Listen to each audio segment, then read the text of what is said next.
Gosta de estar bem informado? Apenas por tempo limitado temos uma oferta especial. Todos os conteúdos Observador com 52% de desconto. Ler as notícias que importam, ao minuto, artigos de opinião sem restrições ou acesso antecipado aos Podcast Plus e muitos mais benefícios. Tire a prova dos 9 e descubra as nossas ofertas. Flash Sale Observador.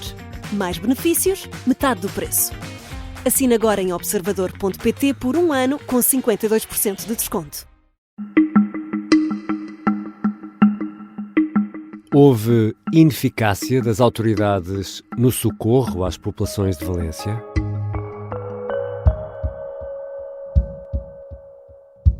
Quien dirige la emergencia es la comunidad autónoma. Quien decide dónde vamos o dónde no vamos es la comunidad autónoma. Disciplinadamente, en todo este proceso, es el director de la emergencia quien nos dice en este sector o en este otro. A partir de ahí, como unidad militar, como unidad de las Fuerzas Armadas, empezamos a actuar con nuestras órdenes. O general Javier Marcos é o responsável pela unidade militar de emergência e esteve esta segunda-feira reunido com o governo em Madrid. Explicou que o poder central está dependente das decisões do governo regional e que nas primeiras horas não havia uma noção da dimensão da catástrofe. Assegura que a resposta do governo central aos pedidos de ajuda foi imediata e em escala com esses pedidos. Porém, no terreno, milhares e milhares de vozes dizem-se abandonadas pelas autoridades. Foram horas e horas sem ajuda, sem a presença de bombeiros, polícia ou militares. O que correu mal em Espanha? E quais são as explicações para a ineficácia das autoridades? Este episódio vai ter 2 convidados. A conversa começa com o testemunho de Joana Moreira, que com João Porfírio foram os enviados especiais do Observador a Valência. E depois vou conversar com Diogo Noivo, politólogo, um observador muito atento da política espanhola e colunista do Diário de Notícias. Eu sou Ricardo Conceição e esta é a história do dia, de terça-feira, 5 de novembro.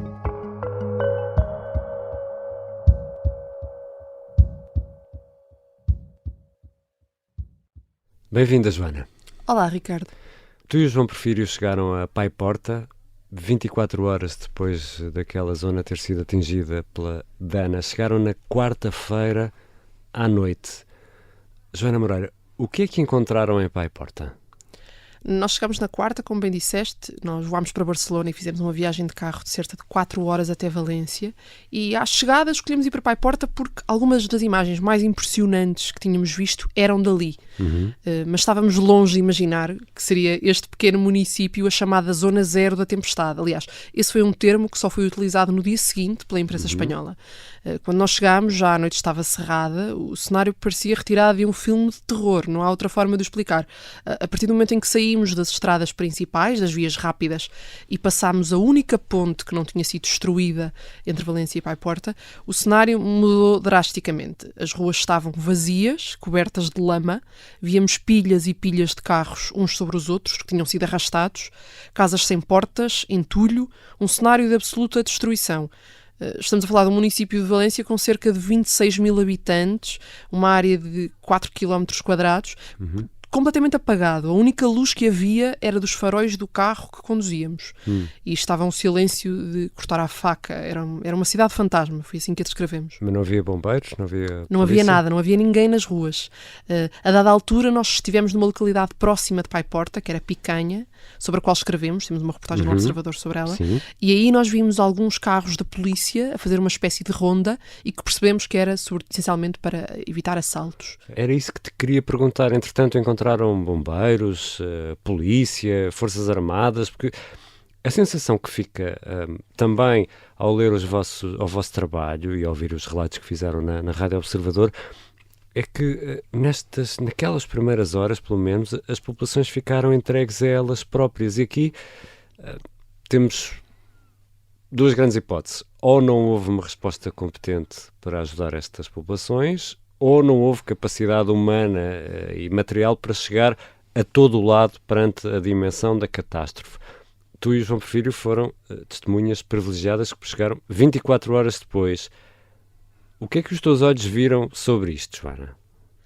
É complexo responder a tantas perguntas. O Governo e a oposição estão neste momento a trocar acusações, mas parece quase consensual de que o Executivo Regional terá sido lento a atuar. E isso contribuiu para ampliar os efeitos das chuvas, dos rios e dos leitos transbordados. O Governo da Comunidade Valenciana, presidido por Carlos Mazón, alertou tarde os cidadãos. Esta é a opinião mais comum. Segundo os registros oficiais, só por volta das 8 da noite de terça-feira é que os telefones começaram a receber uma mensagem de urgência. Ora, por essa altura, muitas casas já estavam alagadas, já havia dezenas de estradas e vias cortadas e muitos automóveis já empilhados. Ou seja, há esta questão do aviso tardio. E depois, a falta de ajuda. Foi isso que nós ouvimos, sobretudo. Poucas foram as equipas de bombeiros ou polícia que nós encontramos no terreno. As pessoas com quem fomos falando estes dias expressavam precisamente essa revolta por uma ausência gritante de resposta das autoridades. O que é certo é que 3 dias depois ainda estávamos no local e pouco havia mudado. Ainda as ruas continuavam a ser basicamente ocupadas por pessoas e voluntários. Mas isso é o quê, Joana? Desculpa. São pessoas, vamos talvez chamar civis, pronto, a população com pás, baldes. Exatamente. Onde é que estava a autoridade do Estado no meio disso tudo? Nas ruas pouco se via. O que víamos era milhares e milhares de pessoas a caminhar, porque as estradas estavam cortadas, a polícia cortou a circulação. Portanto, havia milhares de voluntários a deslocarem-se para estas zonas afetadas, como tu dizes bem, com pás, com baldes, com produtos de limpeza. E as pessoas estavam basicamente entregues à sorte e à boa vontade da população. Os bombeiros e a polícia estavam-se a cingir, pelo menos nestes primeiros dias em que estávamos no terreno, cingiam-se a resgatar corpos. Aliás, só ao final deste sábado é que nós começámos a ver alguns trabalhos de limpeza. Aliás, é importante nós falarmos da questão dos voluntários, porque a primeira resposta do governo de Carlos Mazón não amenizou a revolta das pessoas perante a quantidade de cidadãos que ofereciam a ajuda para colaborarem em limpeza. O Governo da Província de Valência agradeceu, mas disse que a presença de voluntários, e passo a citar, podia obstruir os trabalhos de serviços de emergência. Portanto, obviamente a população ficou revoltada. Aliás, 24 horas depois, nem isso, a Generalitat voltou atrás e pôs em marcha um centro de coordenação de voluntariado. E o que aconteceu foi 10 mil pessoas apareceram neste sítio. Para ajudar. Precisamente. Mas aquilo que nós fomos ouvindo nos testemunhos que recolhemos nestes dias foi que há um limite para aquilo que as pessoas podem fazer. Ou seja, baldes ajudam, mas não resolvem. A expressão era um bocadinho esta. Ou seja, é preciso mais gente no terreno, maquinaria pesada, retroescavadoras, para tirar o entulho, a lama, tudo aquilo que ainda ocupa as ruas, até ao dia de hoje, dificultando aquilo que pode ser feito a nível de resgate. Porque eu e o João Porfírio assistimos, por exemplo, a uma situação em que uma pessoa foi encontrada já sem vida e que não podia ser resgatada porque não era possível aceder à sua casa de tantos carros empilhados que estavam nessa rua. Portanto, enquanto não houver essa limpeza para a qual é necessário mais do que meia dúzia de baldes, vai ser muito difícil reconstruir as vidas dessas pessoas e estas cidades. Porque aqui, do nosso ponto de vista, felizmente, ninguém viveu uma situação destas. De repente as pessoas não tinham, e algumas ainda não têm, luz, não têm telemóvel, não têm um sítio para ir à casa de banho, não têm comida. É um cenário apocalíptico. Precisamente. Aliás, a primeira reportagem que nós publicamos no Observador foi feita a partir de um quartel dos bombeiros, porque era o único sítio onde tínhamos eletricidade, porque toda a paiporta e picanha estavam absolutamente apagadas. E aquilo que assistimos nos dias seguintes, falavas, por exemplo, da questão da eletricidade e da comida. O que se passou 2 dias depois tinha as pessoas a assaltar supermercados, porque já não tinham comida em casa, porque há 2 dias que os frigoríficos estavam desligados e tudo tinha apodrecido. Nós encontramos, por exemplo, uma senhora que estava grávida e que ela não conseguia contactar com um médico porque não tinha telefone há 2 dias, que não tinha bateria no telefone. Portanto, a expressão apocalipse não é um exagero. Obrigado, Joana. Obrigada, Ricardo. Joana Moreira, regressada da região de Valência, onde esteve em reportagem, e aproveitando este testemunho, dou as boas-vindas ao Diogo Noivo, politólogo que segue muito de perto a atualidade e a política espanholas. Bem-vindo, Diogo. Olá, Ricardo. Para início desta conversa, eu penso que isto é importante para esta situação e para este caso que estamos a analisar. Explica-nos, afinal, quem manda em Valência? É Valência? É Barcelona? É Madrid? Quem é que manda? Em Valência manda o governo regional da Comunidade Valenciana. Espanha tem 17 comunidades autónomas, o que significa que tem 17 governos regionais, 17 parlamentos regionais. Espanha é um país que está numa espécie de meio caminho entre um país regionalizado e uma federação, portanto é um bocadinho mais do que um país regionalizado e é um bocadinho menos do que uma federação, e portanto neste tipo de catástrofes, neste tipo de incidentes, a primeira competência, a primeira responsabilidade é do Governo Regional. O Governo Regional da Comunidade Valenciana decretou o nível 2 de emergência de proteção civil. Existe mais um, que é o nível 3. Qual é a grande diferença entre estes dois níveis?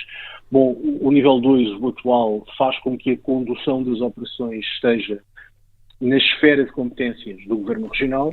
Se subirmos de nível e passar para o nível 3, a condução dos trabalhos passa a estar nas mãos do Governo Central. E aqui está parte do problema, porque tem existido um passa-culpas, alguma desinformação entre um Governo Regional que só decretou o nível 2 e um Governo Nacional que não decreta a emergência nacional e, portanto, o nível de gravidade mais alto. A legislação espanhola, tanto a Constituição de Espanha, em particular o número 2 do artigo 116, como a lei dos Estados de Sítio, como a lei de proteção civil, que é de 2015, são todas bastante claras. O Governo Nacional tem, se achar necessário, o poder suficiente para declarar emergência nacional, e aliás o próprio Governo Espanhol já reconheceu que não decreta emergência nacional porque entende ser preferível a gestão, ser uma gestão local, uma gestão regional, mas claro, em pano de fundo está a política.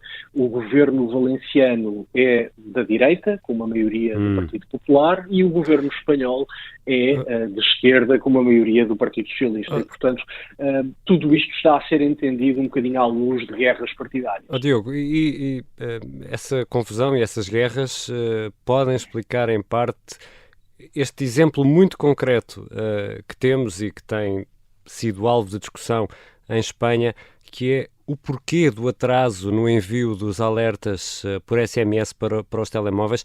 Algumas pessoas receberam as mensagens horas e horas depois de serem atingidas por aquelas chuvas diluvianas, não é? Talvez explique. Há um facto, e é o único facto que sabemos. As mensagens chegaram tarde. Agora, temos o Governo Central a imputar responsabilidades ao Governo Regional e o Governo Regional a imputar responsabilidades ao Governo Central. Este é um dos alçapões da regionalização espanhola. Nós já tínhamos visto isto de maneira muito semelhante durante a crise Covid, em que o conflito entre poder central e poderes regionais levou a situações completamente absurdas. E, portanto, aqui estamos a ver mais uma vez um dos limites, um dos alçapões da regionalização espanhola. Agora, importa não esquecer que, não obstante existindo governos regionais, o Governo Central tem muito poder. Este fim de semana, o governo de Pedro Sánchez fez uma declaração de zona afetada gravemente por emergência de proteção civil. É uma figura que está na Lei de Proteção Civil de 2015, que não só permite mobilizar mais meios para o terreno, como dá até, por exemplo, vantagens fiscais às pessoas abrangidas ou afetadas, melhor dizendo, pela catástrofe.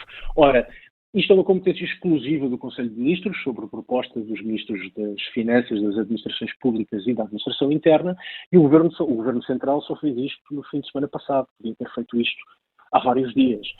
E, portanto, há aqui, de parte a parte, do Governo Regional e do Governo Central, um ritmo de decisão que não parece estar acertado com a gravidade das condições no terreno.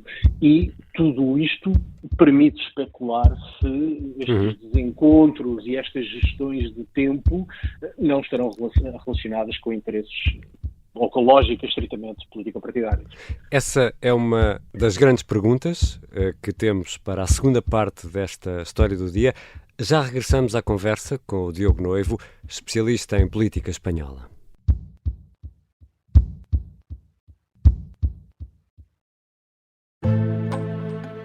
O sargento na cela 7.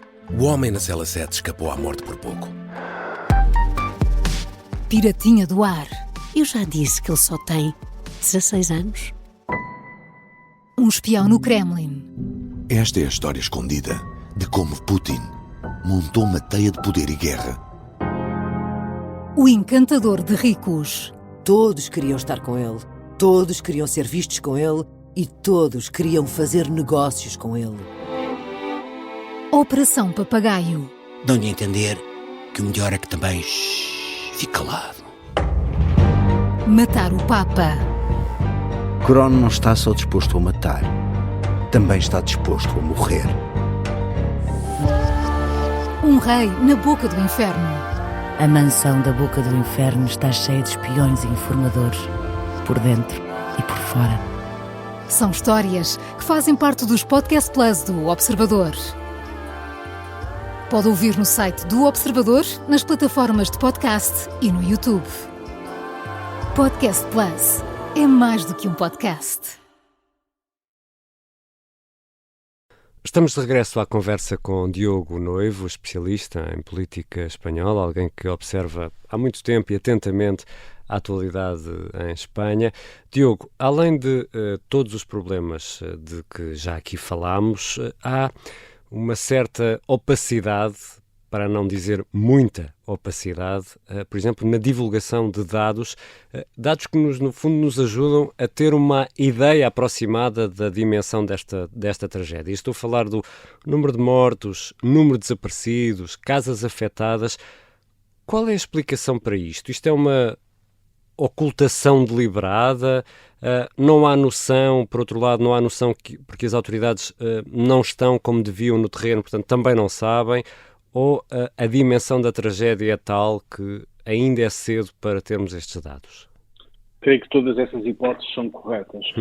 Em primeiro lugar, é importante entender que nós temos vilas e temos aldeias completamente sitiadas. Há estradas que desapareceram, pontos que caíram, estradas que estão completamente entupidas por dezenas, se não centenas de viaturas acidentadas e, portanto, é extraordinariamente difícil chegar aos locais e, ainda para mais, tendo em conta estas confusões em matéria de resposta, uma eventual falha de meios complica ainda mais a chegada ao local. E como complica a chegada ao local, complica a obtenção de informação. E, portanto, eu creio que muita da informação que não é dada é precisamente porque ela ainda não existe. Outra coisa tem que ver com a própria gestão no terreno e com as dificuldades da gestão no terreno. A lista de desaparecidos, a título de exemplo, ronda as 2.000 pessoas. Mas as autoridades já reconheceram que existe duplicação nessa lista de desaparecidos e, portanto, o número real será provavelmente metade, nem sabe ao certo. E, portanto, todas estas coisas são produto das dificuldades no terreno e não tanto de uma ocultação. O que sim está a ser ocultado e que me parece razoável, a comunicação social espanhola entendeu-se para não mostrar imagens de cadáveres e de não mostrar imagens de outras coisas, enfim, que possam, enfim, ferir suscetibilidades e que possam, enfim, dar um maior sensacionalismo à cobertura noticiosa, e isso sim não está a ser mostrado e parece-me razoável que não seja. E voltando aqui também a outra questão, de que já aludiste há pouco, a questão da emergência nacional, porquê que Madrid, porquê que o Governo Central não avançou, bom, ao fim das primeiras 24 horas, quando já se percebia o caso que tínhamos aqui entre mãos, esta dimensão desta catástrofe, porquê que não avançou logo para a emergência nacional? Isso não ajudaria, não poderia acelerar o socorro? Porventura sim. A resposta oficial do Governo é que entende que a melhor resposta é a resposta de proximidade e, portanto, deverá ser o Governo regional a conduzir as operações. Mas, ao mesmo tempo, o Governo espanhol, central, faz saber que não considera muito competente a maneira como o Governo regional está a gerir o assunto. E, portanto, o Governo espanhol tem poderes suficientes, insisto, quer nos termos da Constituição, quer nos termos da Lei de Proteção Civil, quer nos termos da Lei dos Estados de Exceção, quer nos termos, enfim, da Norma Geral de Proteção Civil, o governo espanhol tem poder suficiente para declarar emergência nacional e optou por não fazê-lo. Que se metam dentro de Paiporta, que se metam dentro de Paiporta, dentro de Paiporta hay muertos, dentro de Paiporta hay muertos, dentro de Paiporta hay muertos todavía sin sacar. Mas tudo isto acaba por agudizar a sensação de abandono por parte das populações vítimas desta dana, desta chuvada terrível. Essa sensação de abandono que as pessoas vão sentindo justifica a raiva que assistimos perante a visita do Presidente do Governo e também dos reis de Espanha? Estão todos no mesmo patamar?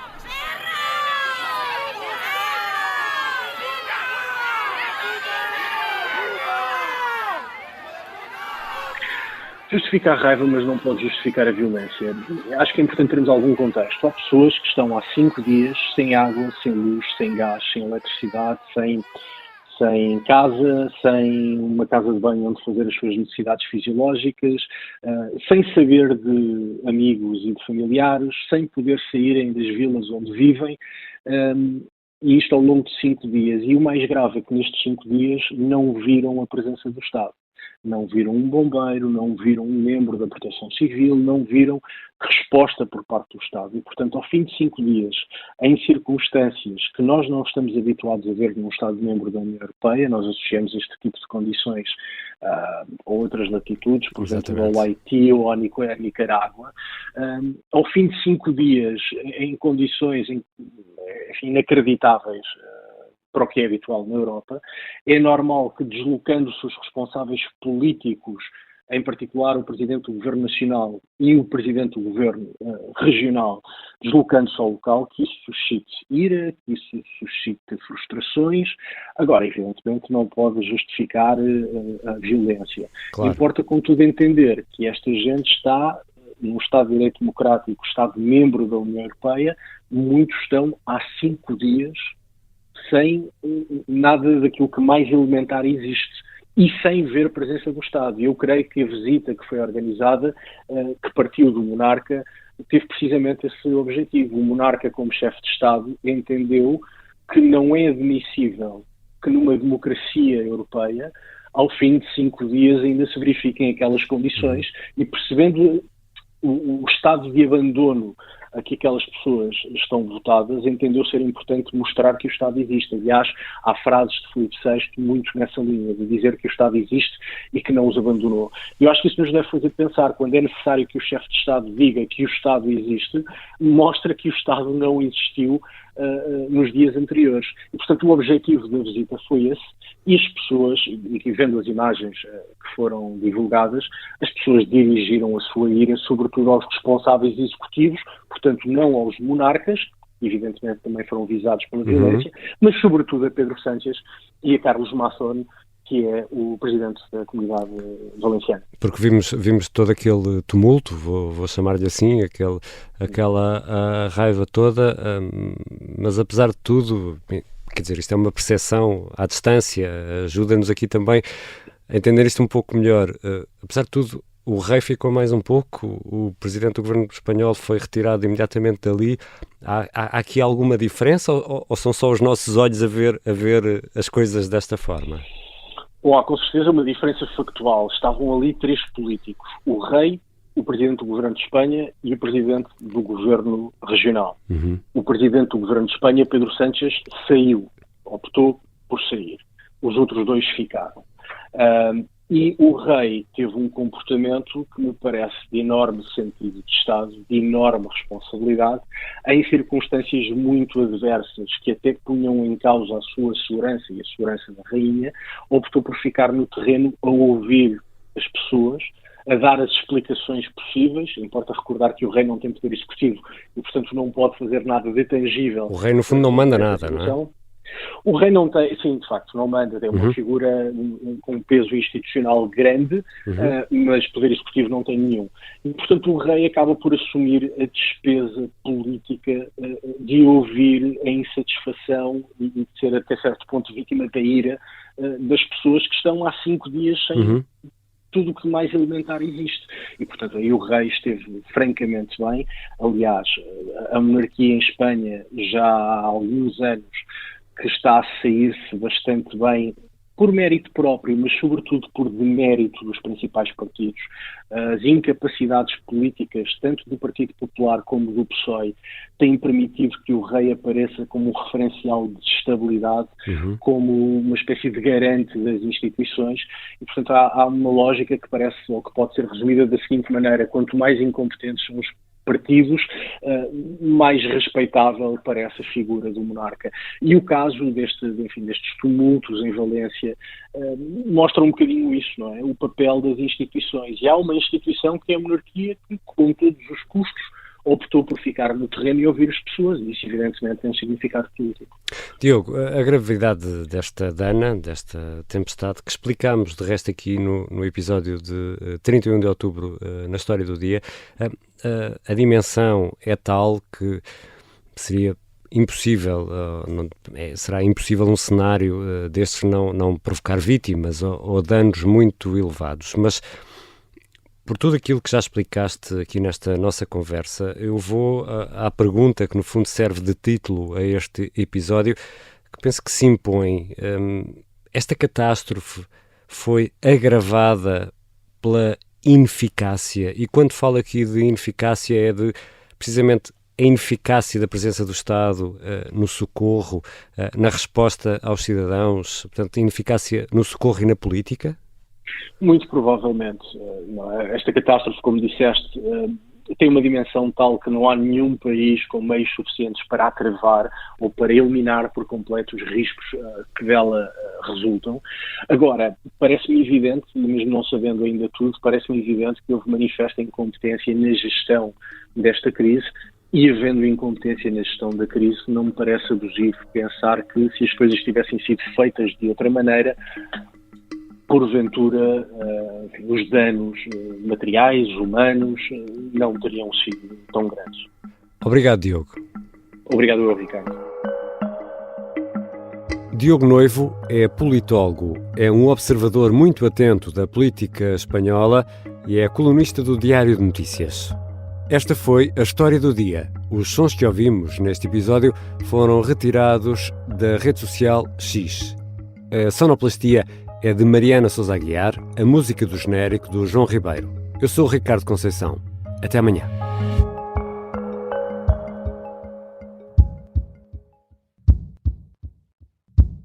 Se gostar deste podcast, pode seguir, dar 5 estrelas e comentar o episódio na Apple Podcasts ou no Spotify.